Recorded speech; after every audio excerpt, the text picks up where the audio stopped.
Yo, yo, yo, what is going on, team? Just wanted to give my trade recap for today. Um, yeah, also just want to explain why I've kind of been MIA for quite a long time, right? So Monday, Tuesday, and Wednesday, and we're now coming up to Thursday. Um, so I flew down to the South Island on Monday, and on Monday, um, I went to go celebrate my graduation. So my graduation happened on Tuesday. It was a small one. The community is quite small there, but yeah, I wanted to walk the stage with the friends I made along the way, and we stayed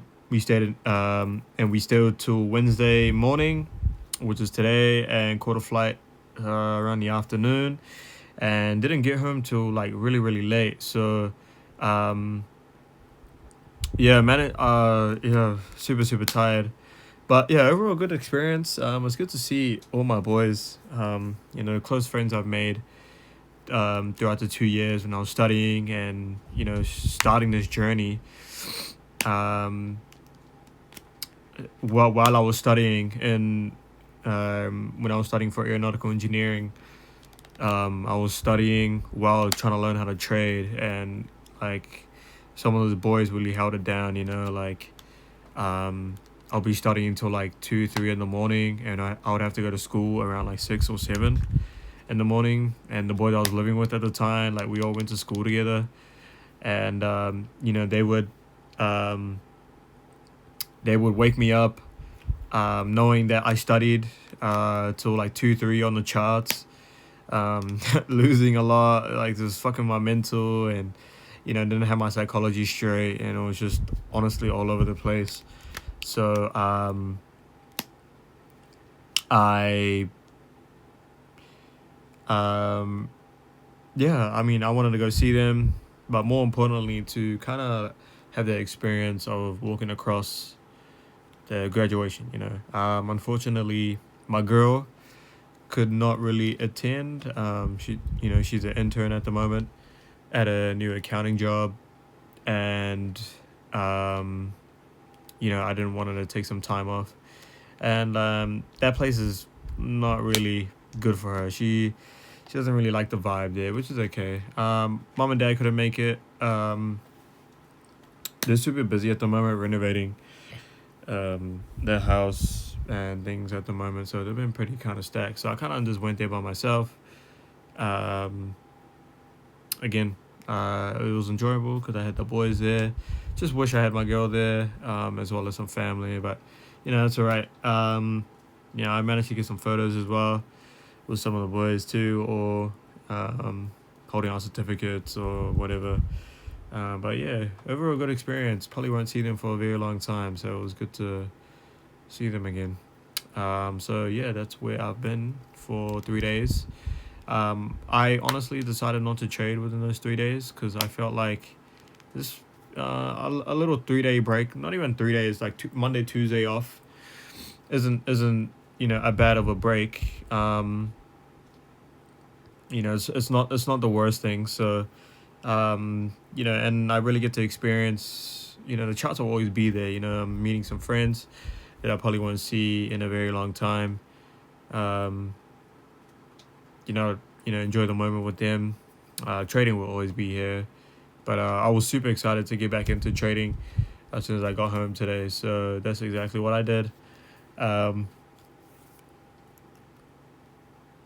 I took a trade, and unfortunately, it was a loss. I will give the full breakdown of kind of what was my thought process. Um, so yeah, starting off with the high time frame bias, um, I can see that what like you could say the trend is bullish, right? But I take it from these lows to these highs. Like I would say that we still need to fill in this area here. Um, so I took that into consideration, and again, I wouldn't have thought that unless we had a POI to go with it, right? So current structure is bullish, right? You can see, not bullish, bearish, right? Overall structure bullish, but the current structure here is bearish, right? So um, especially in the 4 hour time frame, the POI that aligned with market open was this 4 hour fair value gap here.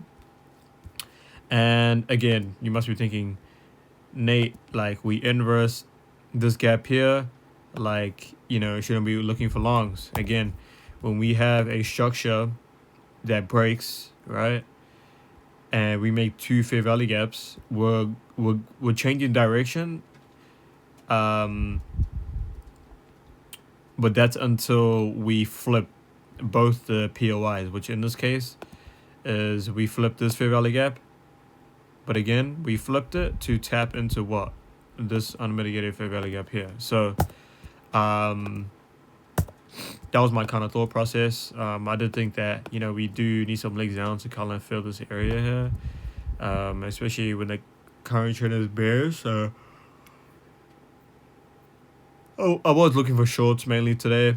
On the 1 hour chart, though, I did see that we had a 1 hour fair value gap here, as well as one being made within the process of that 1 hour candle being formed. My take profit was at the low of this 1 hour fair value gap, which would have made it a 1 to 2.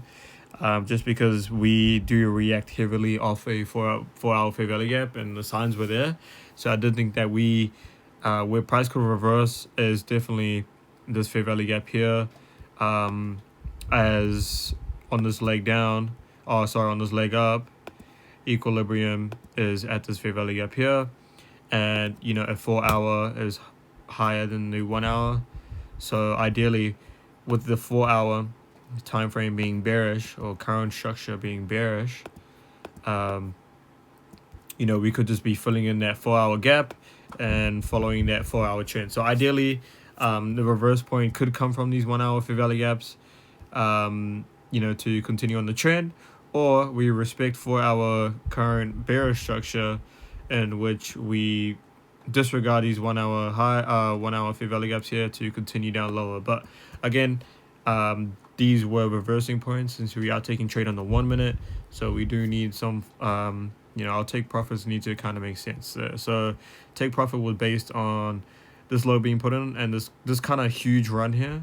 So just equilibrium of that, and what lined up was this fair value gap here, and I just kind of drew the take profit was at the low of this fair value gap, because price likes to come and work it, tap into fucking, I don't know, maybe some form of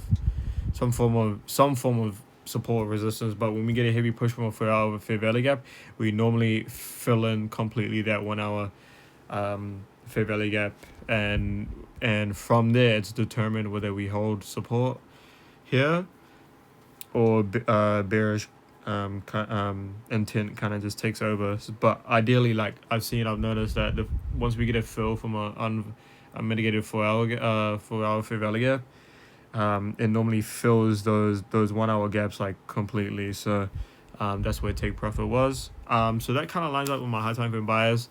I was looking for shorts just because we did tap into a 4 hour unmitigated fair value gap.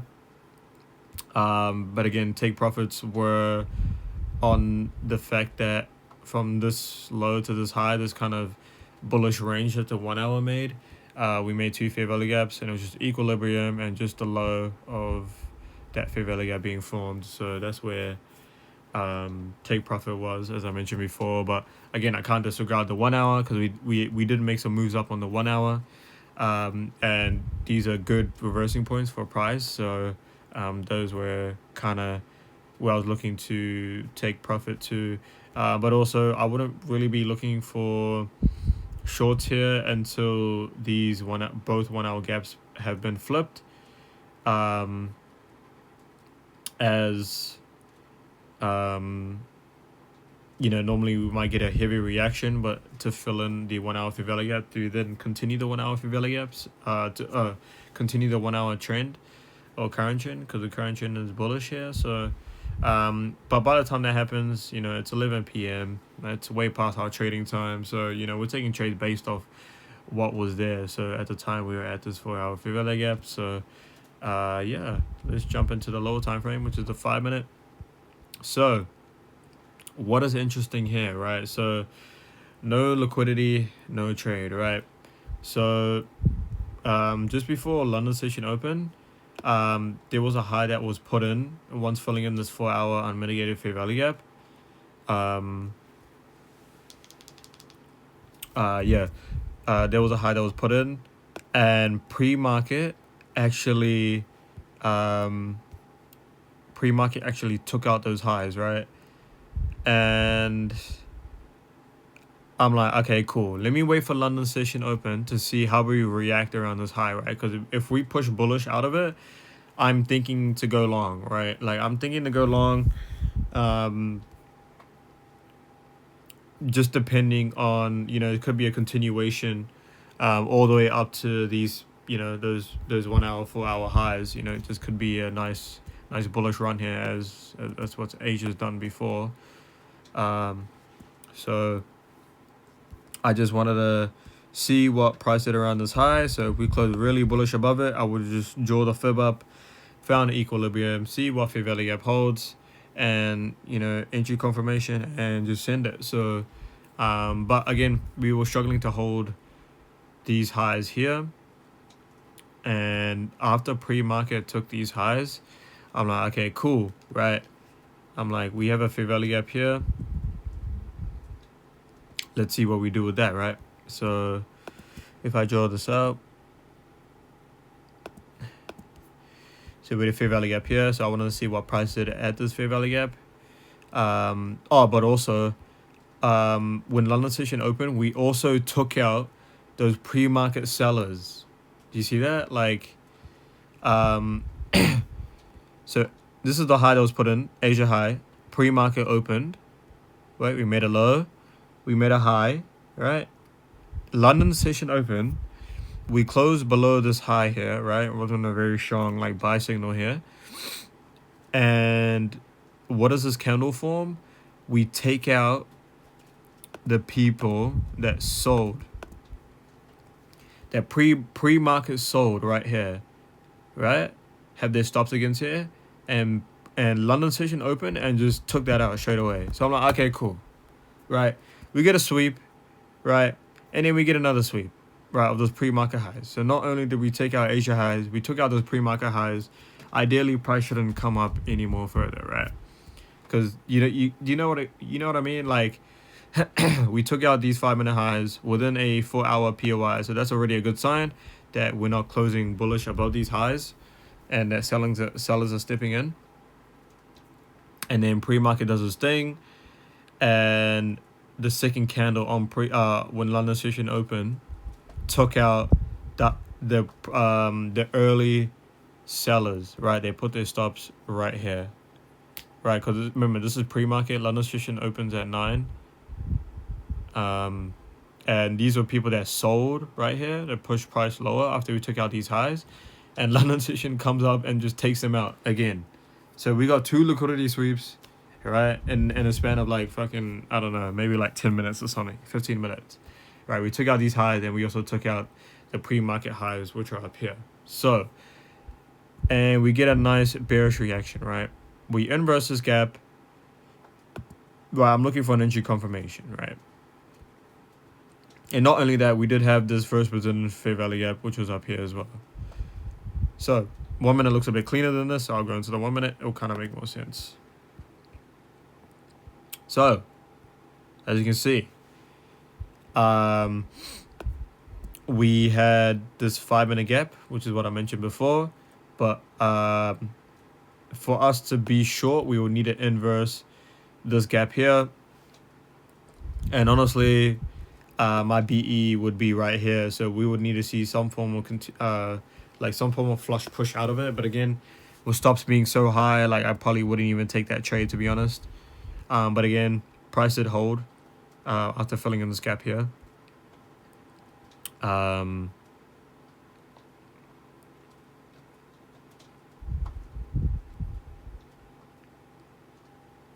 What the hell am I talking about?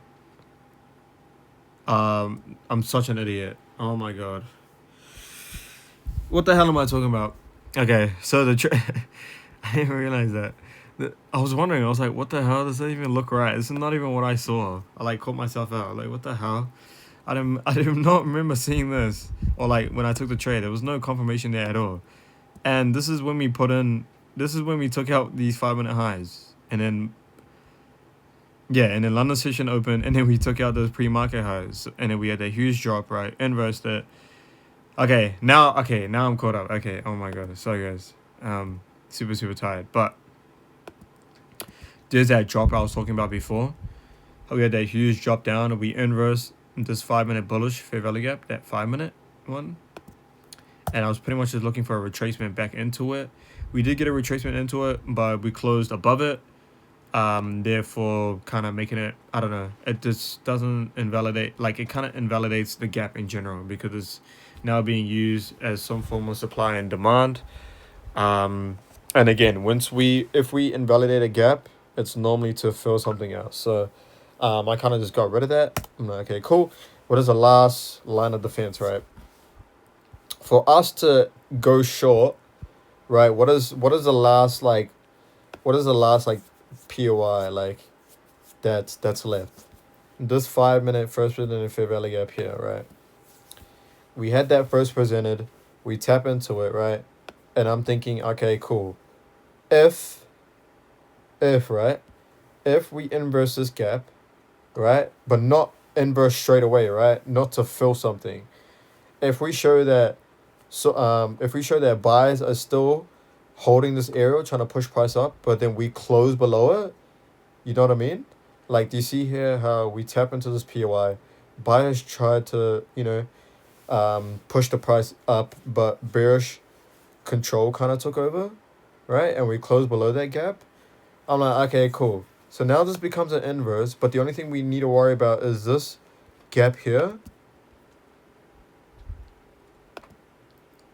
right? This gap here, as well as this 1 minute gap here, because we only closed above one. So my thinking was, let me set a pending, right? So my thought process was, okay, cool. We inversed this 1 minute gap here, right? I'm like, okay, cool. That's one gap kind of done. Because my BE was at these lows here. So ideally, if price at least took out these lows, I could go break even and price could kind of just figure out what it wants to do from there, and I would have a little bit of room. So price spikes up, and there would be a little bit of room for price to play in, if it wants to continue, rather than like entering down here and then I get stopped out, you know what I mean? So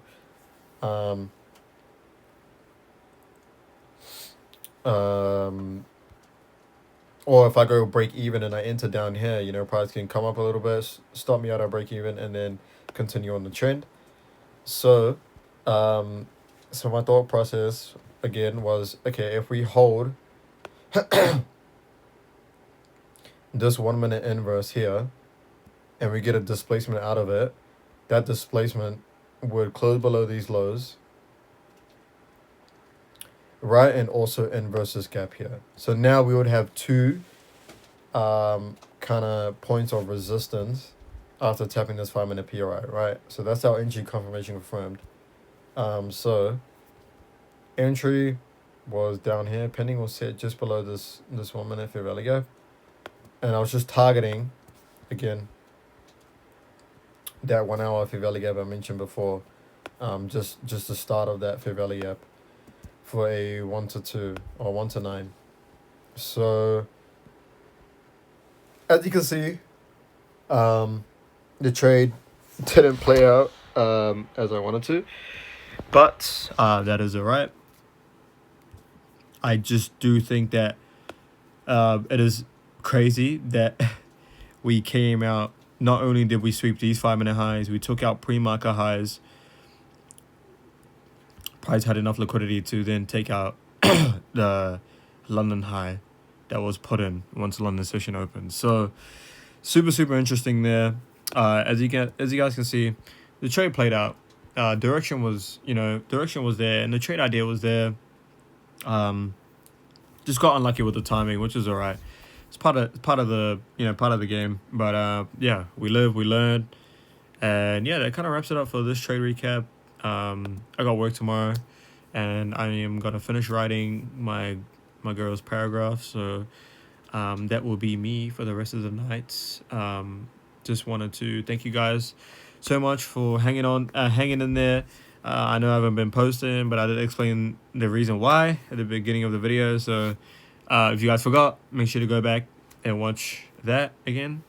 But yeah, this kind of wraps it up for today's recap, which is on Wednesday, the 10th of December.